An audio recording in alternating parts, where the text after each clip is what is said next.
આજરોજ તારીખ 30 સપ્ટેમ્બર 2025ના રોજ સવારે 10 વાગ્યા કલાકે સામૂહિક આરોગ્ય કેન્દ્ર પાળિયાદ ખાતે સ્વચ્છતા હી સેવા કાર્યક્રમ અંતર્ગત આજરોજ સફાઈ મિત્ર સુરક્ષા શિબિર આયોજન કરવામાં આવેલ, જેમાં તાલુકા પંચાયત પ્રમુખ શ્રી મંજુલાબેન બારૈયા, તાલુકા વિકાસ અધિકારી શ્રી વિરલદાન ગઢવી સાહેબ, પાળિયાદ ગ્રામ પંચાયતના સરપંચ શ્રી વિજયભાઈ ખાચર, જિલ્લા પંચાયત રાદરસ્ય શ્રી ભૂપતભાઈ ધરજીયા, તાલુકા પંચાયત સદસ્ય શ્રી હમીરભાઈ તથા વેલશીભાઈ, CHC પાળિયાદની ટીમ, તાલુકા પંચાયત બોટાદની SBM ટીમ તથા તલાટી કમ મંત્રી શ્રી તથા ગ્રામ પંચાયત સદસ્ય શ્રી દીપકભાઈ ચાવડા તથા આગેવાન વિનોદભાઈ ધરજીયા તથા સફાઈ કર્મચારી શ્રી અને અન્ય ગ્રામજનોએ આજના કાર્યક્રમમાં હાજરી આપી હતી અને આજના કાર્યક્રમમાં સફાઈ કર્મચારી શ્રી, પાણી પુરવઠા ઓપરેટર શ્રી અને ગ્રામ પંચાયતના પટાવાળા અને ટ્રેક્ટર ઓપરેટર શ્રીને પ્રમાણપત્ર આપી સન્માનિત કર્યા.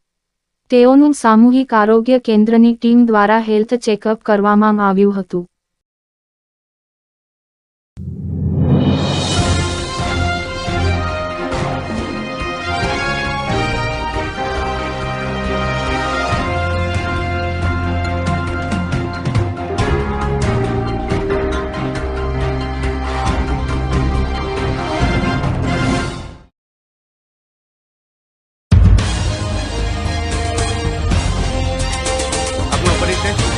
મારું નામ મંજુબેન બારૈયા, તાલુકા પંચાયત પ્રમુખ.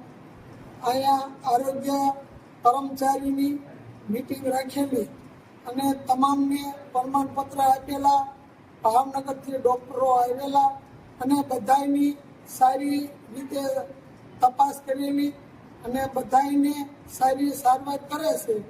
તો એ તકે સરકારનો ખૂબ ખૂબ આભાર. આપનો પરિચય? ભાઈ ભટ્ટરી, તાલુકા વિકાસ અધિકારી બોટાદ.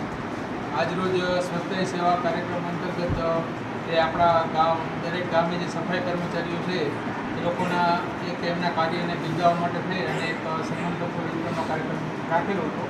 તો આપણા પાળિયાદમાં ખૂબ મોટી સંખ્યામાં સફાઈ કર્મચારીઓ કામગીરી કરતા હોય તો આજે પ્રમુખશ્રીના અધ્યક્ષસ્થાને કાર્યક્રમ આયોજન કરવામાં આવેલો, જેમાં તમામ લોકો હાજર રહેલા અને